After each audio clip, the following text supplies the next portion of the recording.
మీకు తెలుసా చిన్న వయసులోనే పిల్లలను కనడం వల్ల ఎలాంటి సమస్యలు వస్తుందో?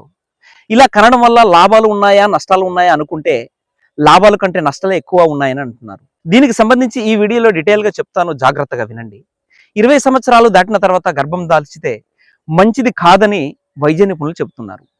అంటే పెళ్లిళ్ళు కూడా ఆడపిల్లలకు 20 సంవత్సరాల తర్వాతే చేయడం మంచిదన్నమాట. 20 ఏళ్ల లోపు మహిళలకు శరీరం పూర్తిగా అభివృద్ధి చెందదు.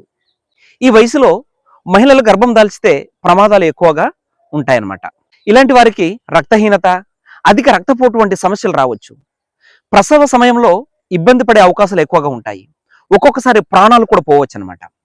ఇటువంటి వారికి శిశువు ముందుగానే, అంటే నెలలు నిండకుండా పుట్టవచ్చు, లేదా అలా పుట్టిన పిల్లలు తక్కువ బరువు కలిగి ఉండవచ్చు. అనారోగ్యంతో ఉంటారు. అలాంటి వారికి అవయవాలు పూర్తిగా అభివృద్ధి కూడా చెందదనమాట. కాబట్టి ఈ సమాజము, తల్లిదండ్రులు ఈ విషయాలను గమనించాల్సినటువంటి అవసరం అయితే ఉంది. ఇటీవల టీనేజ్ పిల్లలే ఎక్కువ మంది ప్రెగ్నెంట్ అవుతున్నారని వార్తలు చెబుతున్నాయి. రోజు రోజుకి చిన్న వయసులో గర్భం దాల్చిన వారు ఆసుపత్రులకు వెళ్తున్నట్టు సమాచార వర్గాలు అయితే చెప్తున్నాయి. 18 సంవత్సరాల కంటే తక్కువ వయసులో కలిగిన వారిలో సుమారు 15% కంటే ఎక్కువ మంది వివిధ ఆసుపత్రుల్లో వెళ్తున్నట్టు వైద్య శాఖ వర్గాలు వెల్లడిస్తున్నాయి. ఇందులో తల్లిదండ్రుల సమక్షంలో పెళ్ళయి గర్భం దాల్చిన వారు ఉన్నారు. అలాగే పెళ్లి చేసుకోకుండా ముందే గర్భం దాల్చిన వారు ఉన్నారు. పెళ్ళైన వారిలో గర్భం దాల్చిన తర్వాత అనారోగ్య సమస్యలు లేనివారు ప్రభుత్వ హాస్పిటల్కి వెళ్తున్నారు. అనారోగ్య సమస్యలు ఉన్నవారు మాత్రం భయంతో ప్రైవేట్ ఆసుపత్రులకు వెళ్తున్నారు. పెళ్లి కాక ముందు గర్భం దాల్చిన వారు గర్భస్రావం కోసం వైద్యులను ఆశ్రయిస్తున్నారు. ప్రస్తుతం పెళ్లి కాకుండా గర్భవతి అయిన వారు మాత్రం ఎక్కువగా ప్రైవేట్ ఆసుపత్రుల్లోకే వెళ్తున్నారు. ఇదే అదనుగా ప్రైవేట్ యాజమాన్యాలు సొమ్ము చేసుకుంటున్నారు. అబర్సన్ అనేది చట్టరీత్యా నేరం అని తెలిసినప్పటికీ కాసులకు కకృతిపడి ఇష్టారాజ్యంగా అబర్సన్లు చేస్తున్నారు.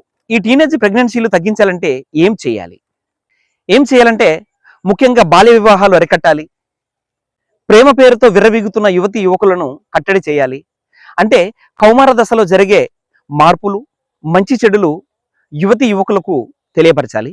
స్కూల్స్, కాలేజీల్లో వీటికి సంబంధించిన అవగాహన సదస్సులు ఏర్పాటు చేయాలన్నమాట. పిల్లల భవితవ్యం పట్ల ప్రభుత్వాలు, పాలకులు, తల్లిదండ్రులు, సమాజం బాధ్యతగా వ్యవహరించాలి. ఇదండి ఈ వీడియోకి సంబంధించినటువంటి విషయాలు. ఈ సమాచారం మీకు ఎంతో కొంత ఉపయోగపడుతుందని అనుకుంటున్నాను. ఈ సమాచారం మీకు నచ్చితే ఒక లైక్ చేయండి, కామెంట్ కూడా చేయండి. అలాగే ఈ వీడియో ఉపయోగపడుతుంది అనుకుంటే 10 మందికి షేర్ చేయండి. కొత్త వాళ్ళు ఎవరైనా చూస్తుంటే మన ఛానల్ని సబ్స్క్రైబ్ చేసుకోండి. Thank you. జై హింద్.